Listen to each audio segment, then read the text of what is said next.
புதனுடைய நட்சத்திரம் 3 நட்சத்திரம். ஆயில்யம், கேட்டை, ரேவதி. இந்த 3மே புதன் பகவானுடைய நட்சத்திரங்கள்.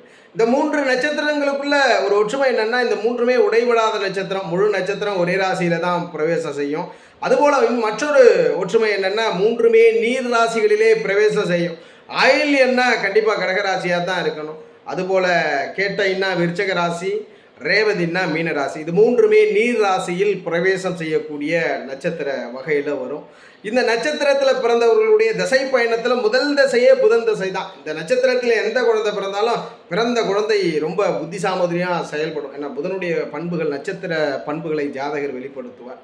அப்போ முதல் தசை புதன் மகாதசை, 2ஆம் மகாதசையாக கேது மகாதசை வரும். இது ஒரு 7 வருட மகாதசை. முதல் தசை புதன் பொதுவாக 17 வருஷம். ஆனால் இருப்பின் அடிப்படையில் சில பேருக்கு 16 வருடம் நடக்கலாம், சில பேருக்கு 6 மாதம் கூட நடக்கலாம். அது புத்தி, அதாவது உங்களுடைய பாதத்தின் அடிப்படையில். ஆனால் முதல் தசை புதன் தசை. 2ஆம் தசையாக கேது தசை வரும். ஞான கிரகத்தினுடைய தசை 7 வருட மகாதசை 2ஆம் தசை.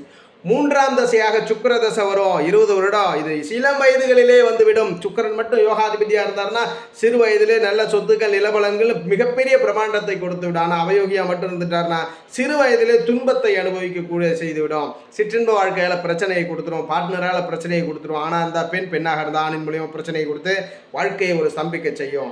3ஆம் தசை சுக்கிர தசை யோகமாக இருந்துட்டா மிகப்பெரிய பெரும்பலத்தை மிக சிறு வயதில் கொடுத்துரும். 4ஆம் தசை சூரிய தசை. இது ஒரு 6 வருடம். 5ஆம் தசையாக சந்திர தசை வரும். இது ஒரு 10 வருட மகாதசை.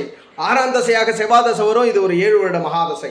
8ஆம் தசையாக ராகு தசை வரும். பெரும்பாலான புதன் நட்சத்திர ஆயில்ய கேட்டை ரேவதியில் பிறந்தவர் இந்த ராகு தசை 7ஆம் தசையாக வர்றது ஆயிலினுடைய இறுதி காலமாக பெரும்பாலான அளவுக்கு இருக்கும். இந்த 18 வருட ராகுவை கடந்து 105 பேர் குரு மகாதசையிலே பயணப்படுவார். இந்த குருதசை 16 வருட மகாதசை. இந்த 16 வருட மகாதசை 8வது மகாதசையாக வரும். இதனை அடுத்து சனி தசை ஒரு 19 வருஷம். 9வது மகாதசை. இதை லட்சத்தில் ஒருவரால் அனுபவிக்க முடியும். ஆயில்யம் கேட்டை ரேவதியில் பிறந்தவருக்கு இது ஒரு 19 வருட மகாதசையை நடத்தும். இப்போ கேள்வி வரலாம், இது நட்சத்திர பயணம் எப்படி இருக்கும்? இதில் எந்த கால நன்மை செய்யும்? பிறப்பு லக்னத்தின் அடிப்படையில் புதனுடைய நட்சத்திரத்தில் பிறந்தவருக்கு பிறப்பு நட்சத்திரத்தின் அடிப்படையில் எந்த கிரகமானது வலுவோடு இருக்கிறதோ, எந்த கிரகமானது லக்ன திரிகோண தொடர்புகளோடு ஸ்தான பலத்தை இழக்காமல் இருக்கோ அந்த தசை நன்மை செய்யும். அதனால தான் எந்த ஒரு மனிதனும் பூமியில் பிறந்தவர் முக்கியத்துவம் வாய்ந்தவர் தான். ஏனென்றால் ஒரு சிலருக்கு 30 வயசுக்குள்ளே நல்ல காலம் வரலாம், சில பேருக்கு 30க்கு பிறகு வரலாம், சில பேருக்கு 50ஐ கடந்து மத்தியமத்தை கடந்து கூட நல்ல காலம் வரலாம். இந்த தசை பயணத்தில் எந்த கிரகம் லக்னத்திற்கு ஃபேவராக இருக்கோ அந்த தசை உங்களை கௌரவம், பெயர், புகழ், அங்கீகாரம், பணம், பொருளை கொடுத்து சந்தோஷப்படுத்தும்.